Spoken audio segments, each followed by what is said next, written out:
नमस्कार, मैं हूं कौशलेंद्र प्रताप सिंह और आप देखना शुरू कर चुके हैं प्रजातंत्र टीवी। मुजफ्फरनगर में हुई किसान महापंचायत में दावा किया जा रहा था कि लगभग 20 लाख किसानों ने शिरकत की। संख्या कितनी गहरी थी ये तो मैं नहीं कह सकता हूं, लेकिन इतना जरूर है कि ये जो महापंचायत थी अभूतपूर्व थी। काफी भीड़ थी, इतनी भीड़, ऐसी भीड़ प्रधानमंत्री मोदी की रैलियों में कभी नहीं दिखाई दी। मैं दोबारा कह रहा हूं, ऐसी भीड़ जो कि प्रधानमंत्री नरेंद्र मोदी की रैलियों में कभी भीड़ दिखाई नहीं दी। मुजफ्फरनगर में हुई महापंचायत के मंच से अल्लाहू अकबर और हर हर महादेव के नारे एक साथ लगाए गए। मुजफ्फरनगर में मंच से लगाए गए इन नारों का खास महत्व है।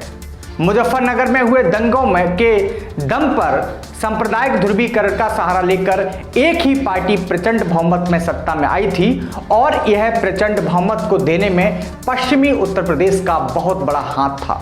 और पश्चिमी उत्तर प्रदेश के अंदर ही मुजफ्फरनगर पड़ता है।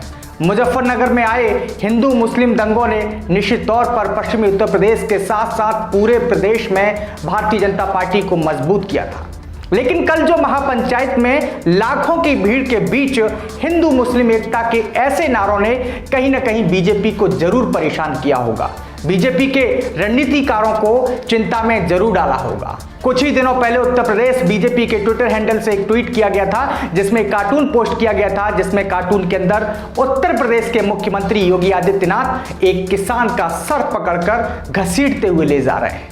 कार्टून में किसान को राकेश टिकैत बताया था। किसानों ने मुजफ्फरनगर में लाखों की भीड़ इकट्ठी करके पंचायत की और उत्तर प्रदेश के मुख्यमंत्री के साथ पूरी बीजेपी को बड़ा संदेश भी दे दिया कि किसान डरने वाले नहीं हैं।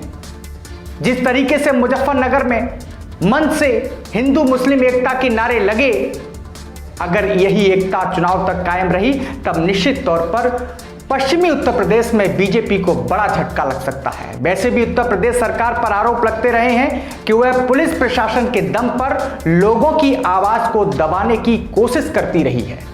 आलोचना करने वालों को एफआईआर और मुकदमों के दम पर डराने की कोशिश की जाती है। दिल्ली की अरविंद केजरीवाल की सरकार और केंद्र की मोदी सरकार की तरह उत्तर प्रदेश की सरकार भी झूठे विज्ञापनों के दम पर, झूठे पोस्टर और बैनर के दम पर खुद को नंबर 1 बताती रही है। उत्तर प्रदेश की सरकार विदेशी मीडिया संस्थाओं को बड़ी रकम के साथ विज्ञापन भी देती है और फिर उसी विज्ञापन के सारे प्रचारित करवाती है कि उत्तर प्रदेश सरकार की तारीफ विदेशी मीडिया संस्थानों तक में हो रही है। मुजफ्फरनगर में हुई किसान महापंचायत में यह साफ हो चुका है कि अब किसान लामबंद हो चुके हैं, लेकिन अब किसानों का यह आंदोलन तीनों कृषि बिलों के साथ साथ देश बचाने का भी है। राकेश टिकैत ने खुलकर इस बात को कहा कि सरकारी संस्थाओं को बेचा जा रहा है, यह सरकार उद्योगपतियों के हाथ में जा रही है। सरकारी संस्थाएं प्राइवेट हो रही हैं, सरकारी बेरोजगार इससे खत्म होंगे, बेरोजगारी बढ़ेगी।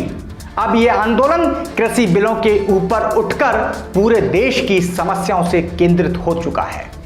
अगर देश के बेरोजगार युवा अपनी मांगों को जोड़ते हुए इस आंदोलन से जुड़ जाते हैं, महिला सुरक्षा को लेकर महिलाएं इस आंदोलन से जुड़ जाती हैं, छोटे दुकानदार और व्यापारी जिनके काम धंधे ठप हो चुके हैं वह भी अपनी समस्याओं को लेकर इस आंदोलन के साथ जुड़ जाते हैं। इसके साथ साथ देश का बुद्धिजीवी वर्ग यदि इस आंदोलन में जुड़े हुए लोगों की आवाज को मजबूती दे देता है तब कहीं ना कहीं यह आंदोलन एक विकराल रूप ले लेगा और यह आंदोलन कहीं ना कहीं देश की आवाज बन जाएगा।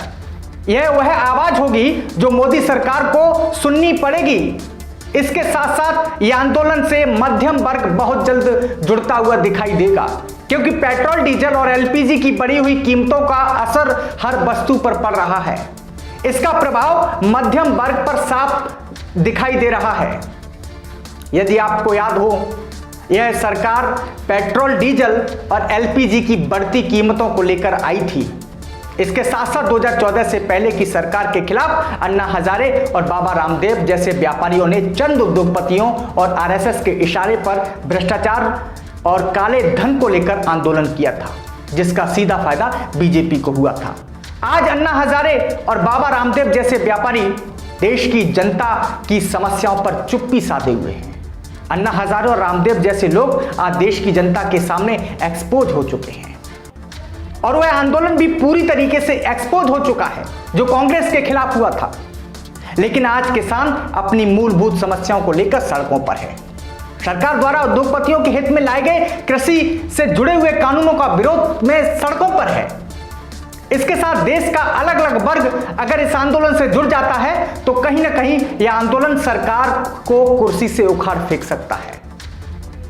मैं समझता हूं कि मोदी सरकार को इस बात का चिंतन करना चाहिए। किसानों के साथ कई दौर की वार्ता हुई, उसके बाद क्या हुआ?